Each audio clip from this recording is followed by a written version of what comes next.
Hello, everybody. I started thanking with the Journal of International Law and Professor Acharya for inviting me here again. Last year also, I was one of the attendees, and I learned a lot during this symposium, and I'm learning a lot again today.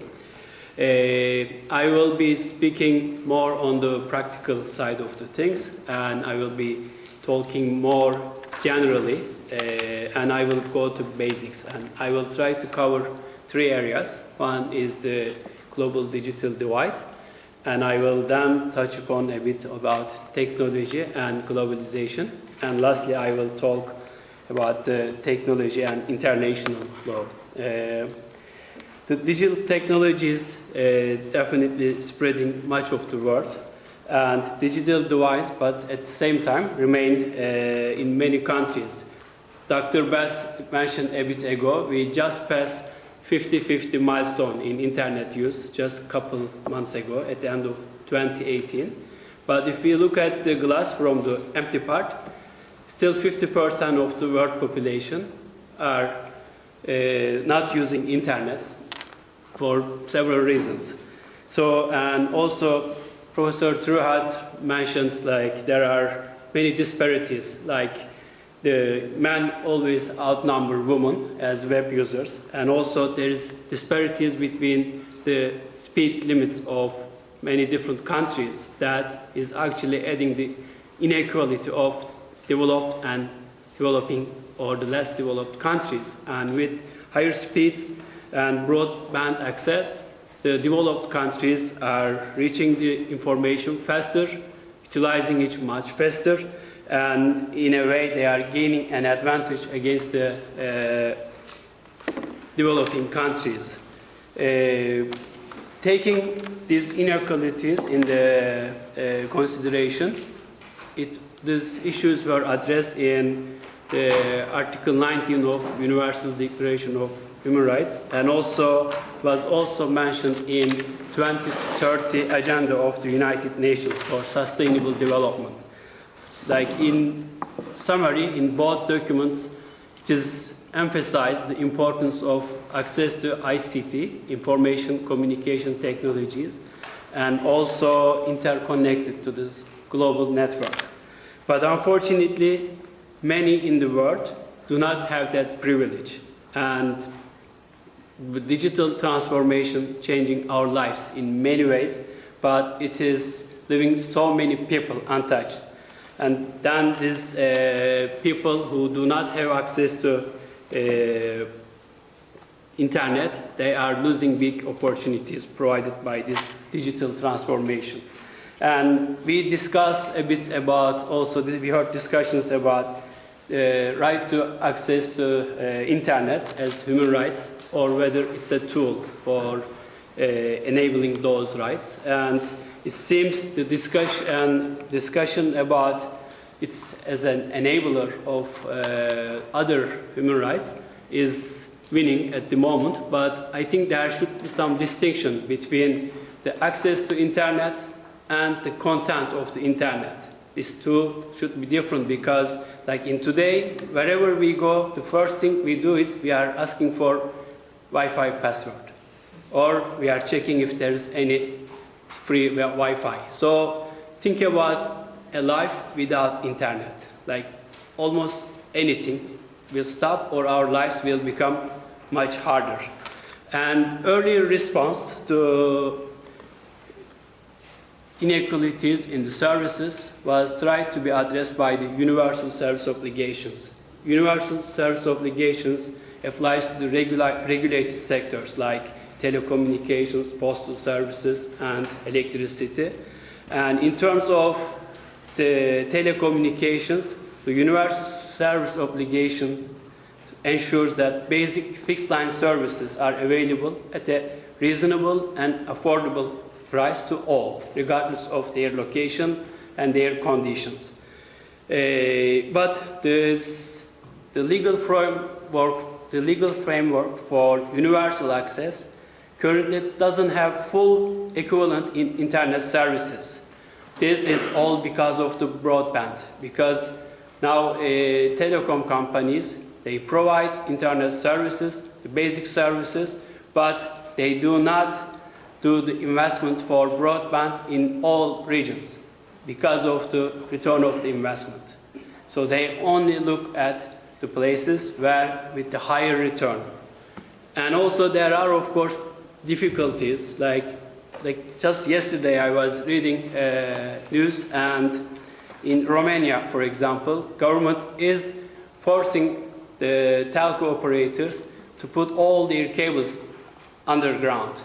And I remember from my time at Turkish Telecom, we invested a European network operator, and in Romania and Hungary, like all the cables were like passing from pole to pole, from tree to tree, the corner of the house, and nobody knows, like there was no permit or anything. And then now they are asking, but these are not very realistic. So, and it also requires so much investment. That means some of those providers will either go bankrupt or they will merge, and then they will start getting bigger and bigger. So therefore, this discrepancy is also creating an inequality between the different regions and different people. Sorry.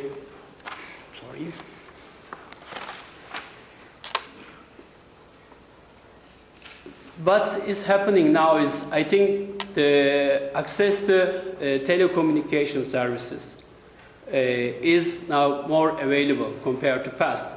So the digital divide is now, in a way, it's evolved to become digital inequality. Because what we can say, like people can have access to internet, they can have access to tools like computers or mobile phones, but that does not necessarily say that they will have the perfect or the same usage of it. Because if, like, probably it's not happening in North America or in Europe, but if you look at the less developed countries or the developing countries, the penetration of computers are not as high as here, and also quality of that equipment are not the same. So having a, as old cell phone or clunky laptop or unreliable internet connection can cause lots of problems. Like many students now, they are submitting their assignments, their homeworks through internet. And like I see from my daughter, she is 9 years old, she always working on the internet, and I tell her, oh, save it, you will lose it, because I lost so many times. She said, oh, don't worry, Daddy, like it saves every 3 seconds. So, and when she finished, she just push a button and it's sent to her teacher. But this is not possible in developing countries. Like I remember, again, from my experience in Turkish Telecom, we started this project for a tablet for each student. And there were so many problems.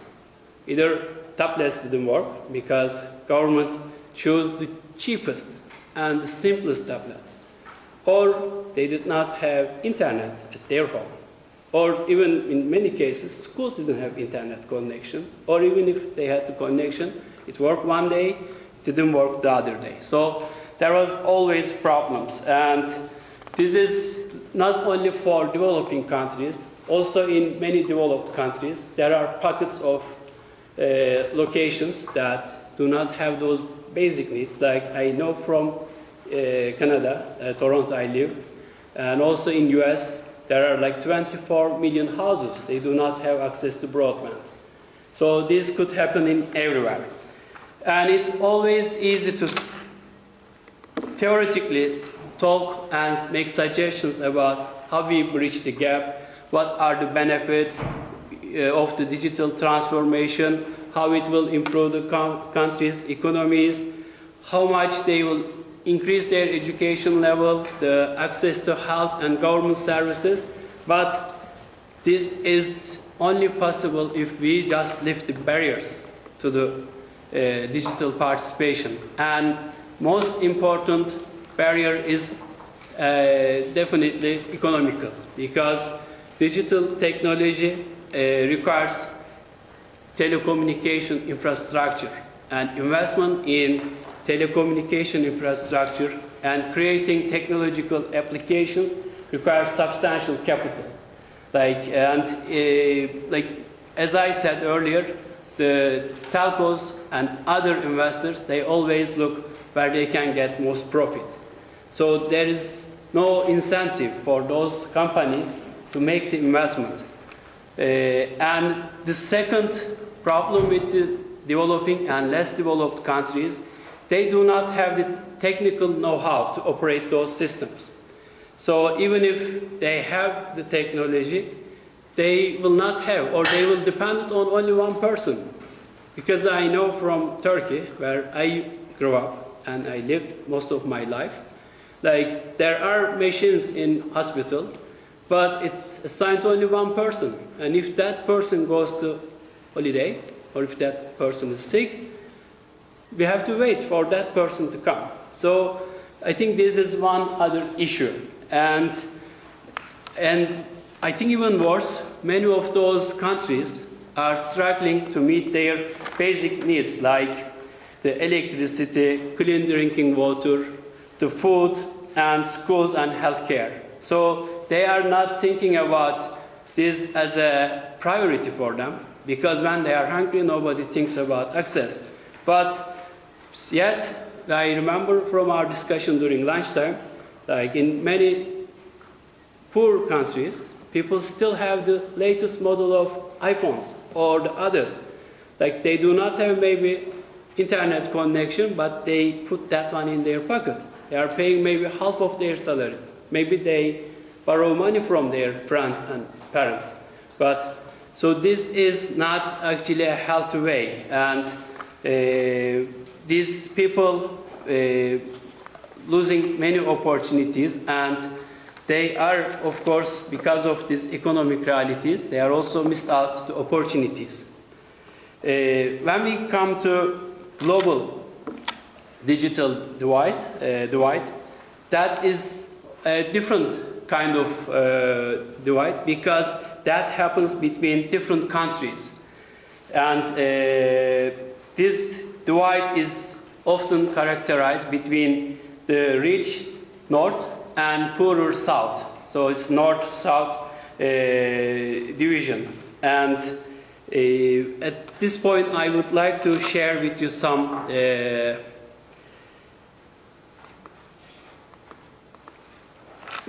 graph and some numbers here.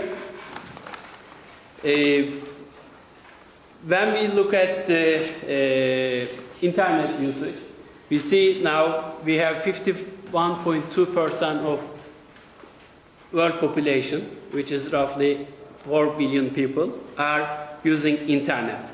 But when we look at the mobile telephone penetration, it is surprisingly, or maybe not, more than world population, 107%. So there are more mobile subscriptions than the people in the world. And when we look at the active mobile broadband subscription, that means the people who are connected internet globally through mobile devices, it's almost 70%. And the fixed broadband subscriptions is 14%. But if you look at back like 20 years ago, everything was fixed. And now fixed phones, for example, is almost disappearing. So about 12% of the people have home phones. And I'm sure maybe many of you do not have home phone. Like when I started the Turkish Telecom, we had 24 million fixed line subscribers for telephone. And we had 0 broadband, fixed broadband. And when I checked this morning, the 24 million fixed line home phone subscriber number went down to 12 million. And broadband internet subscriber number went up to 11 million, from 0 to 11.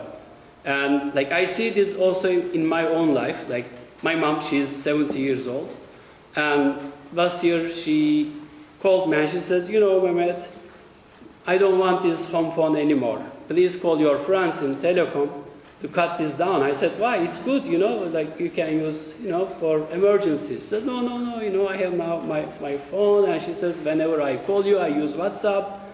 And then we are doing video call. So, you know, don't pay for that. And I said, okay, but what will you do? She said, oh, I want to get internet instead. So this is, you know, how the life and things changing. And what is enabling this is, of course, having these tools. Like she has a nice cell phone. She doesn't have a computer at home. If she has, I'm sure she would figure out how to use it. Not very efficiently, but she would. And like when we look the computer penetration, that is very high in the developed countries. It's around 83%. But when we look into less developed countries, for example, in Africa, only 9% of households has computers. So this is a big barrier. So even if you have internet connection, even if you have the infrastructure, if you do not have the tools, you have no access. So this is a whole package. You cannot have only one and then miss the other. You need to have all of them at the same time.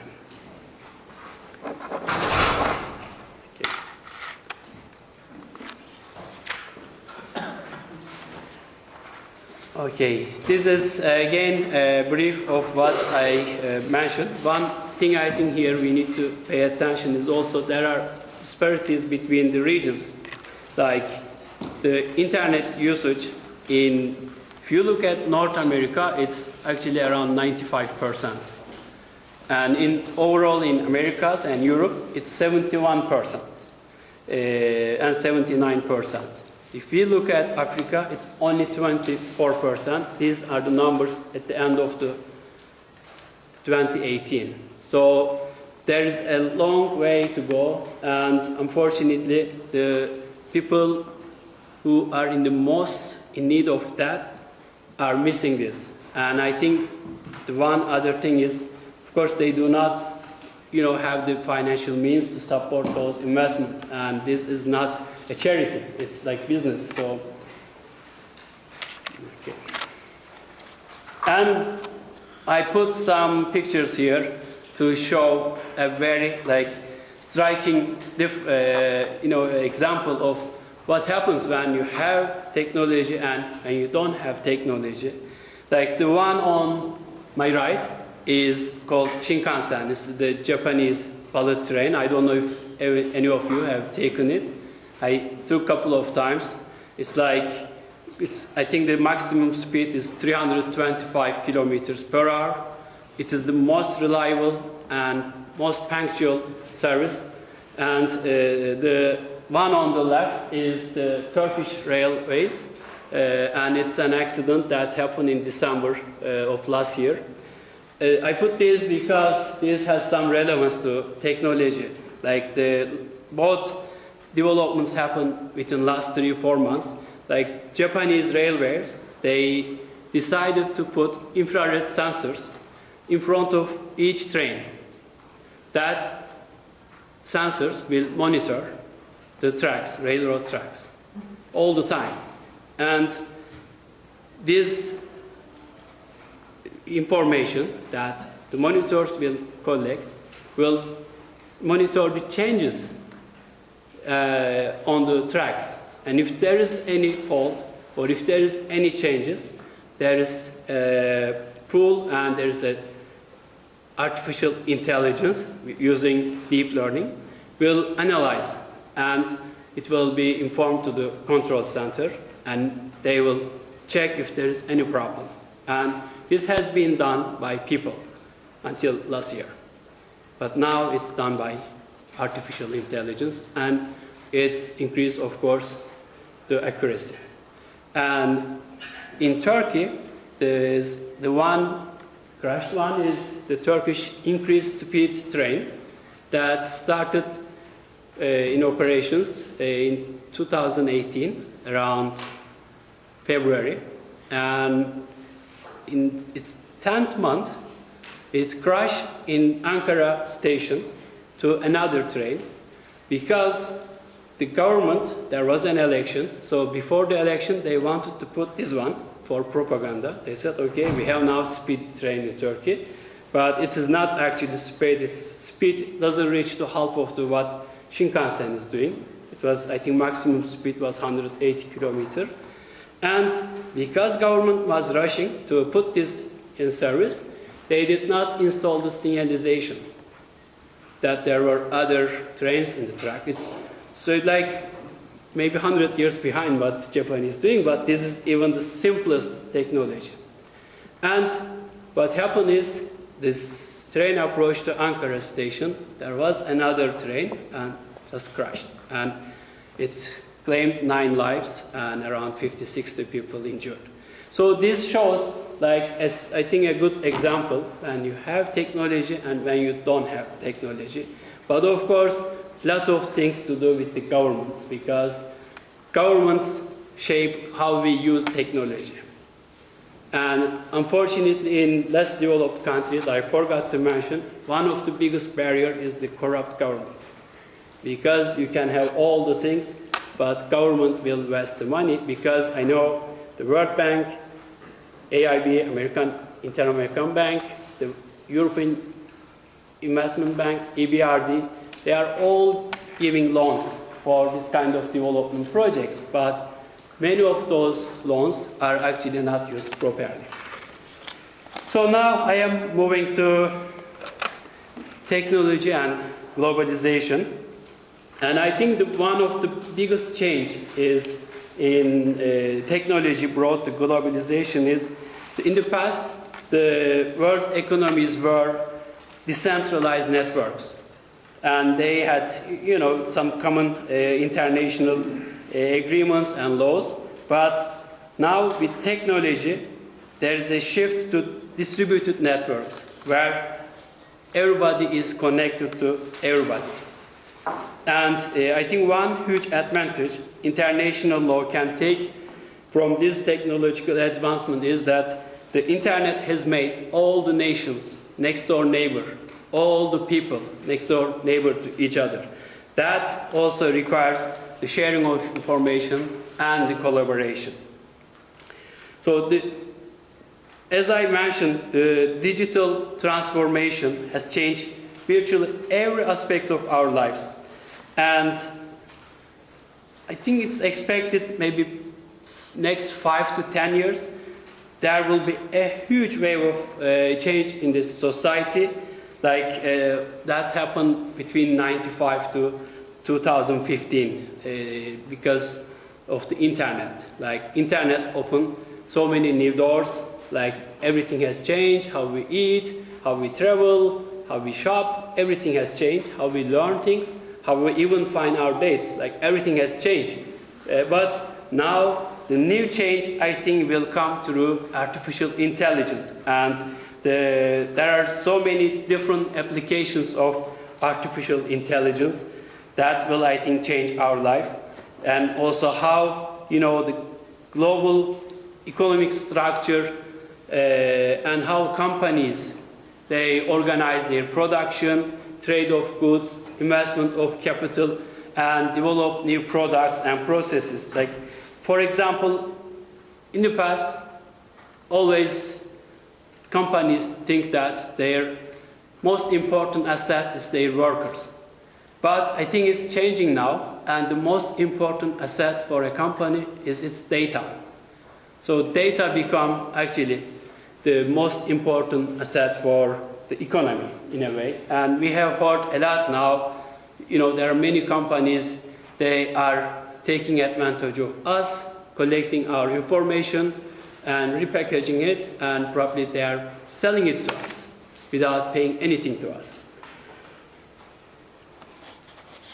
And one thing is, I think, the changes in information and communication technologies, when there is a change, it changes other technologies. And so that necessitates the sharing of information and sharing of those technology capabilities.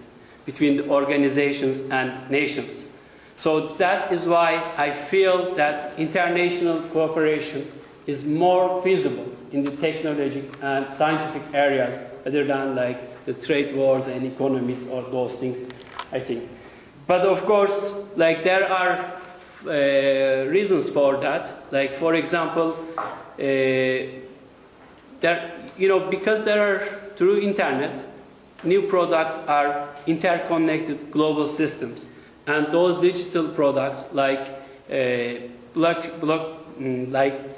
cryptocurrencies, they necessitate efficient progress, collaboration, and sharing of information, because if it fails in one country, it will fail globally. So they need to run it efficiently throughout the world, so that requires the cooperation. But sharing of technology is, of course, often constrained by protectionism, the concerns about intellectual property, demands of international marketing, finance, and of course, national security. So, like we are now hearing, for example, I just skipped about the 5G deployment. 5G is, I think, like everyone thinks 5G will be solution for all the problems in technology area. But I'm really skeptical about it, because 5G is not different than other infrastructures. To deploy 5G, you need huge investment. Like the West countries like US or Canada, you need to build so many towers. And 5G towers cover a small area, so you need to build thousands of them. Like there is, I think, no volunteer other than T-Mobile and Sprint to cover entire US. But I think the condition they are making is they want US government to allow them to merge. So if they merge, they become a giant, of course. So, but still, I think even if they try to cover all of the US, I don't think they will succeed. So it is, I think, something very important that like we should always think about the economics of this and how it will contribute. And here I think I'm coming a bit scary part of it. Like when I mentioned about artificial intelligence, I talk about the machine learning, deep learning, and reinforcement learning, all of these flavors of new technology. And that is a bit frightening, because now we can put everything in a data question, and we can put everything in front of artificial intelligence and ask them to analyze. And I think in short while, the artificial intelligence will start creating its own programs. They will start their own questions, because the human mind cannot think everything. But artificial intelligence can think so many different things. And the issue here, of course, where is the humanity of it? Because we do some gestures. But if it is only numbers, then it is an issue. And I think that brings the ethical problem. And this will also have impact on the business. Because, like I have, next slide is, like there are many issues about artificial intelligence. I think the most important is already mentioned, is about the intellectual property rights and also, more importantly, privacy. Now there are programs like through DNA testing or genomics, they can detect what kind of illnesses a person will have, what kind of cancer will have. And even there are some programs that can predict when someone is going to die. And it's, nobody wants that. But think about the insurance industry. They are requiring a person, okay, I will insure you, health insurance, life insurance, whatever, but you need to give a DNA sample. Then I will decide your premiums. So this is an issue, and it's going to impact how the world and how the economy works. And of course, the important thing is, like I will touch upon in a bit, the government has responsibility to regulate this area. So, and the technology, other thing is, and internet is not only changing the world, but also is changing the companies. They are providing internet services. Like if we look at the internet giants 20 years back, like we will see many of them are not there anymore. But the ones who survived, they become really huge. Like, but if you look at the original list, we can see only few in 2018. But those few are at the top of the list. And that concentration creates further inequalities among the nations and the people. Now I put the slogan, it equals 4 billion, because just 8 of the world's richest men have more than combined wealth than the poorest half of the entire population. And this number, 8, was 83 about 5 years ago. Now only 8. Maybe in 5 years' time, maybe there will be only 4 people having half of the world's wealth.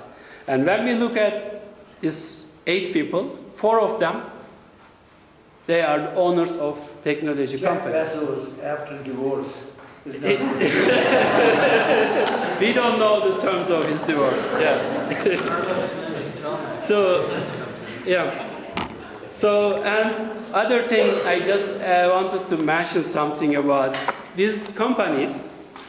They are not only in technology business. Now they are using their capabilities to extend their reach to other industries.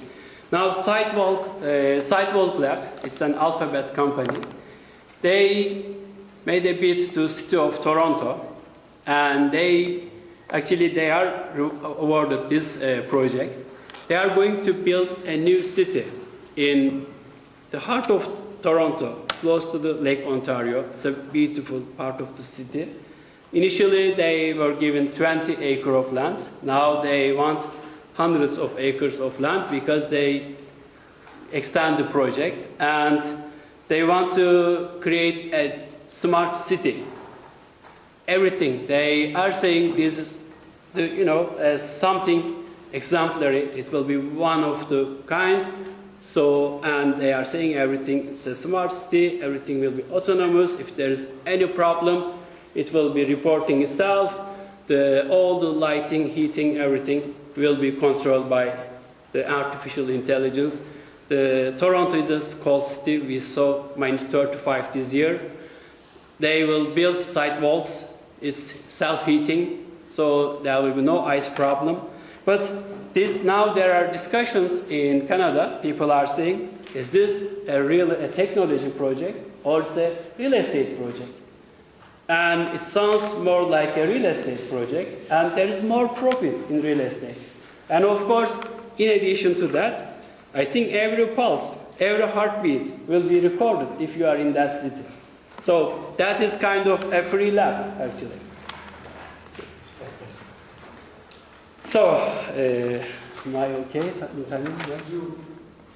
Just a minute. Okay, so I will go very fast then. Almost there. Okay, I think this part is important for our young lawyer friends because technology has no boundaries and everything either is touched by it or will be touched in the future. And regulation of developing technologies is complex and it becomes significantly more complicated when crossing borders because individual countries, they set their own rules. So that's where I come to international law here. And as lawyers, our job is always keep up with what's happening because law is slow and technology is very fast. Actually, in a way, technology in that slowness similar to law because when you pass a law, it's already old. And when you have a new technology, it's already old because something will come and replace it.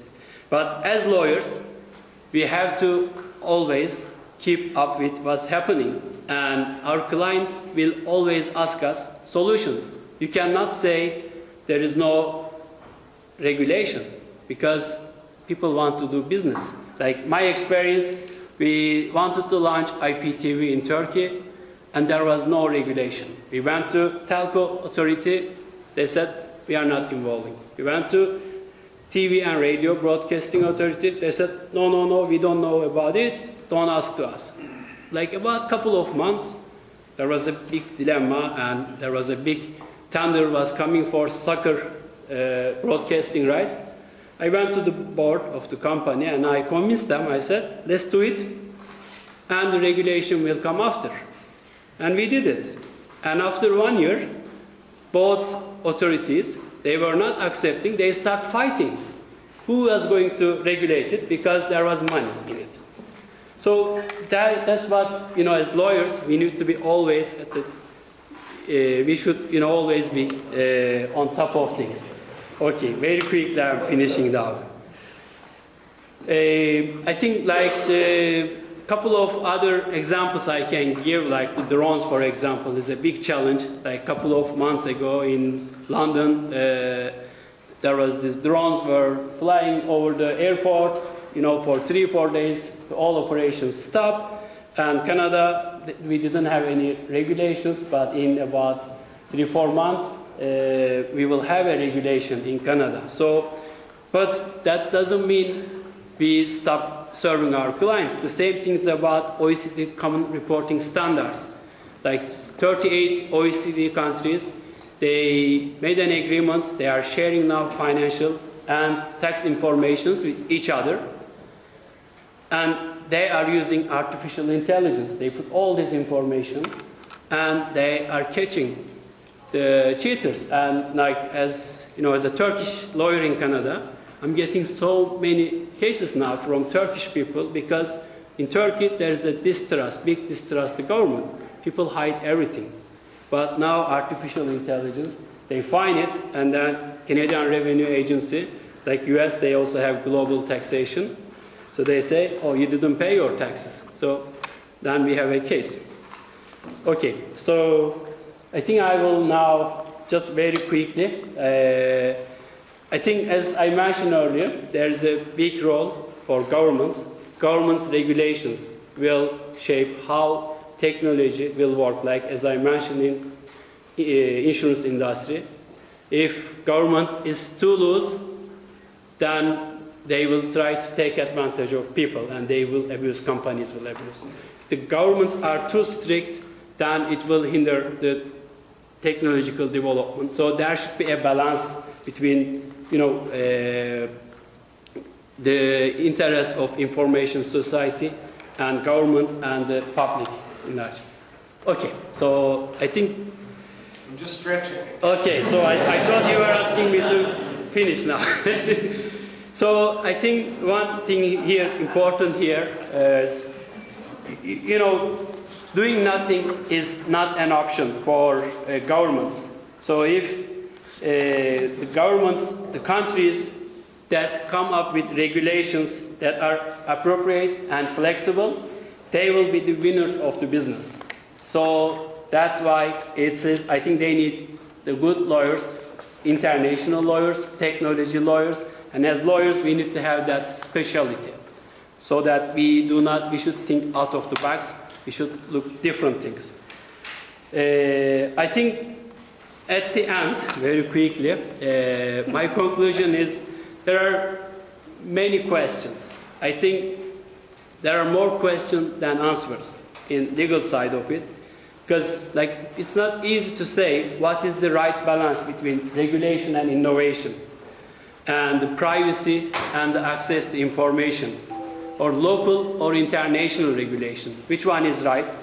But if this digital divide will be eventually bridged one day, I think that will be through a democratic platform and a predictable, transparent, non-discriminatory regulatory environment, so that these are going to provide the development of global information society and equal distribution of all these benefits to all people. And if you ask me if this is possible, I don't know. But if we say yes, that will be very, very difficult. Thank you very much for this.